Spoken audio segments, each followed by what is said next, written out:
উত্তরবঙ্গের মানুষ মফিজ হলো কিভাবে? গাইবান্ধার একজন গরিব ড্রাইভার ছিলেন, যিনি তার সঞ্চিত পুঁজি এবং পৈতৃক বসতবাড়ি বিক্রি করে ঢাকা গাইবান্ধা ঢাকা রোডে চলাচলের জন্য একটি পুরাতন বাস ক্রয় করেন এবং নিজেই ওই গাড়ির চালক ছিলেন। তিনি গাইবান্ধার মানুষ তথা উত্তরবঙ্গের দিনমজুর ও শ্রমজীবী তথা সকল মানুষকে স্বল্প ভাড়ায় ঢাকা গাইবান্ধা ঢাকা যাতায়াতের ব্যবস্থা করে দেন।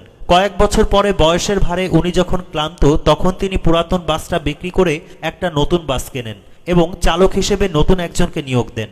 নতুন চালক সকল যাত্রীদের কাছ থেকে সমান ভাড়া আদায় করেন। তখন রংপুর, দিনাজপুর ও গাইবান্ধা অঞ্চলের মানুষ বৃদ্ধ ড্রাইভারের কাছে অনুরোধ করেন ভাড়া কিছুটা কমিয়ে নেওয়ার জন্য।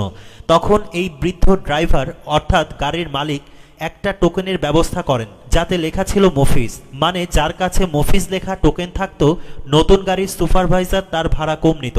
তাই মাঝে মাঝে গাড়ির ছাদে কয়জন মফিজ লেখা টোকেনধারী আছে তা জানার জন্য গাড়ির ভেতর থেকে সুপারভাইজার জোরে জোরে ডাক দিয়ে সংক্ষেপে জিজ্ঞেস করতেন, এই ছাদের উপর মফিজ কয়জন আছে। আর এই কথা শুনে আমাদের মতো সভ্য মানুষরা এটাকে ঠাট্টা মশকরা এবং নিচু তলার মানুষ হিসেবে উত্তরবঙ্গের মানুষকে গণনা করি। ভাবা যায় মফিজ ভাই কত সহজ সরল, উদার মানব, দরিদ্র, সর্বোপরি পরোপকারী ছিলেন, কত নির্মল মনের মানুষ ছিলেন। এখন কি খুঁজে পাওয়া যায় এমন মানব দরদি কোনো মফিজ? আজকাল সত্যিকারের মফিজের বড় অভাব। সম্পত্তির প্রভাব, প্রতিপত্তির অসহনীয় প্রতিযোগিতার এই দিনে সত্যি মফিজের বড্ড অভাব। অস্থির এই সমাজ ব্যবস্থার বিপরীতে তাই কিছু মফিজ চাই, ঘরে ঘরে মফিজ চাই। নিজে মফিজ হন, অন্যকে মফিজ হতে উৎসাহিত করুন। আর উত্তরবঙ্গের মানুষকে মফিজ বললে গর্ববোধ করুন। হীনমন্যতায় না ভুগে মফিজদের গল্পটা বা এই মেসেজটা তাদের জানিয়ে দিন।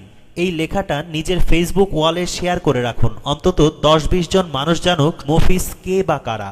উত্তরবঙ্গের মানুষ মফিজ হলো কিভাবে?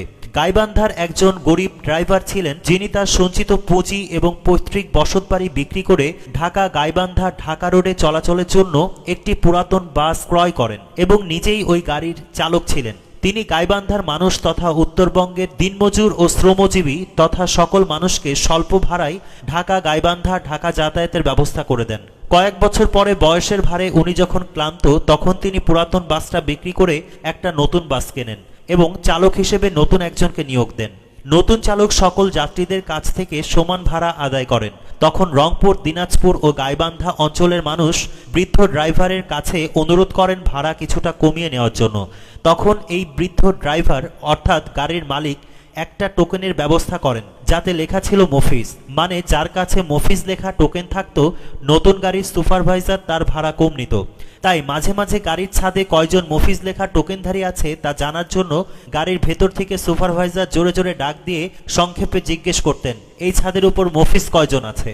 আর এই কথা শুনে আমাদের মতো সভ্য মানুষরা এটাকে ঠাট্টা মশকরা এবং নিচু তলার মানুষ হিসেবে উত্তরবঙ্গের মানুষকে গণনা করি। ভাবা যায় মফিজ ভাই কত সহজ সরল, উদার মানব, দরিদ্র, সর্বোপরি পরোপকারী ছিলেন, কত নির্মল মনের মানুষ ছিলেন। এখন কি খুঁজে পাওয়া যায় এমন মানব দরদি কোনো মফিজ? আজকাল সত্যিকারের মফিজের বড় অভাব। সম্পত্তির প্রভাব, প্রতিপত্তির অসহনীয় প্রতিযোগিতার এই দিনে সত্যি মফিজের বড্ড অভাব। অস্থির এই সমাজ ব্যবস্থার বিপরীতে তাই কিছু মফিজ চাই, ঘরে ঘরে মফিজ চাই। নিজে মফিজ হন, অন্যকে মফিজ হতে উৎসাহিত করুন। আর উত্তরবঙ্গের মানুষকে মফিজ বললে গর্ববোধ করুন।